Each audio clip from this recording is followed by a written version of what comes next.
8:04 ఈ Ajit Singh Nagar police station పరిధిలో Vivekananda school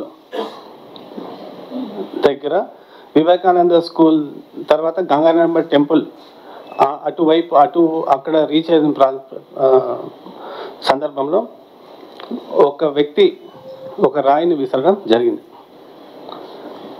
అంటే మేము లాస్ట్ 2 డేస్గా అక్కడ ఆల్ అవైలబుల్ CCTV కెమెరాస్, అంటే దాదాపు 24 CCTV కెమెరాస్ వాటి ఫుటేజ్ చూసాము. వాటి రెలవెంట్ అన్నీ డౌన్లోడ్ చేయగా దాంట్లో ఇన్ఫర్మేషన్ ప్రకారం తర్వాత అక్కడ చాలామంది సెల్ ఫోన్స్లో కూడా వీడియో రికార్డింగ్స్ చేశారు. ఆ వీడియో రికార్డింగ్స్ చేసినప్పుడు దాని నుంచి మనం సేకరించిన సమాచారం, తర్వాత లైవ్ ఐ విట్నెసెస్ ఎవరైతే ఆ ప్రాంతంలో ఎవరైతే ఉంటారో వాళ్ళ నుంచి మనం సేకరించిన సమాచారం ప్రకారం డెఫినెట్గా ఒక రాయి అనేది ఒక వ్యక్తి బలంగా విసరడం జరిగింది. అది సీఎం గారికి ఎడం వైపు, అంటే సీఎం గారు వెళ్తుంటే లెఫ్ట్ సైడ్ నుంచి ఒక వ్యక్తి ఒక రాయిని విసరడం జరిగింది.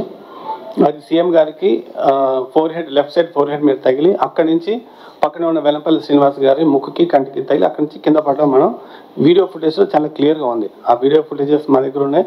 వాటి కూడా ఎన్హాన్స్మెంట్ కోసం FSL ల్యాబ్ కూడా పంపించాము. దాంట్లో ఒక రాయి అని మాత్రం మనం ఖచ్చితంగా చెప్పొచ్చు. ఆ తర్వాత కొద్ది గ్యాప్ తర్వాత ఒక 5-10 minutes గ్యాప్ తర్వాత ఆనరబుల్ సీఎం గారు మళ్ళీ బస్ యాత్ర రెజ్యూమ్ చేశారు. అది మేము కేసరపల్లి వరకు వెళ్ళి అక్కడ నైట్ హాల్ట్ ప్రదేశంలో మేము డ్రాప్ చేయడం జరిగింది.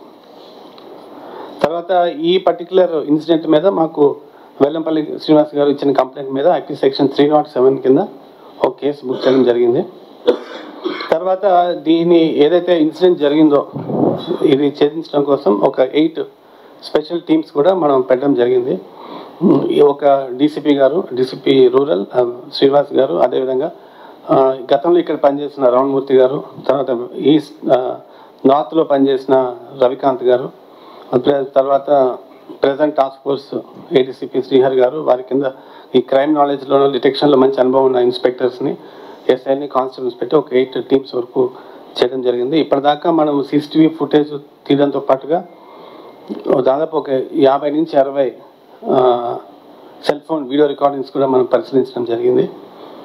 అంతేకాకుండా లైవ్ విట్నెస్ అకౌంట్స్ ఆ టైంలో అక్కడ ఎవరెవరు ఉన్నారు అనేది కూడా చెక్ చేయడం జరిగింది.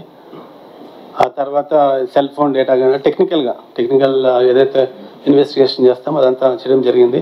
ఆ లోకల్గా ఆ ఏరియాలోనూ చుట్టుపక్కల ఏరియాలో బ్యాడ్ హ్యాట్స్ని కానీ లేకపోతే ఎవరైనా లా అండ్ ఆర్డర్ సస్పెక్ట్స్ ఉన్నా వాళ్ళందరూ కూడా ఇప్పటి వరకు 50-60 మందిని మనం పిలిచి క్వశ్చనింగ్ చేయడం కూడా జరిగింది. కొంతమంది మీద అయితే మనకు అనుమానం ఉంది, but that's still matter of investigation. కొద్దిగా టైం పడుతుంది, ఎందుకంటే బికాజ్ వేలాది మంది వచ్చారు ఆ పర్టికులర్ మీటింగ్కి. మీ అందరికీ తెలుసు, ఆ పర్టికులర్ స్ట్రెచ్లో దాబాకోట్ల సెంటర్ నుంచి అప్ టు స్టేడియం వరకే దాదాపు 5-6 వేల మంది జనాలు ఉన్నారు.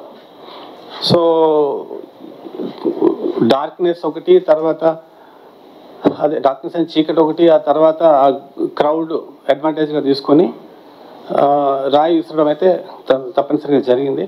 అది ఎవరు అని కనుక్కోవడం అనేది మేము ఈ ఫుటేజెస్ అన్నీ చూస్తే తప్ప మనము కుదరదు. ఎందుకంటే అంతమందిలో ఒక వ్యక్తిని కనుక్కోవాలంటే it's not easy job. But still I'm 100% sure రాబోయే అతి తొందరలోనే we already have strong evidence and strong leads.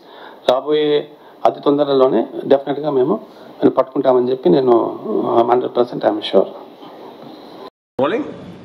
Do subscribe Saksham Vizag. Watch, like, share and comment. Thank you.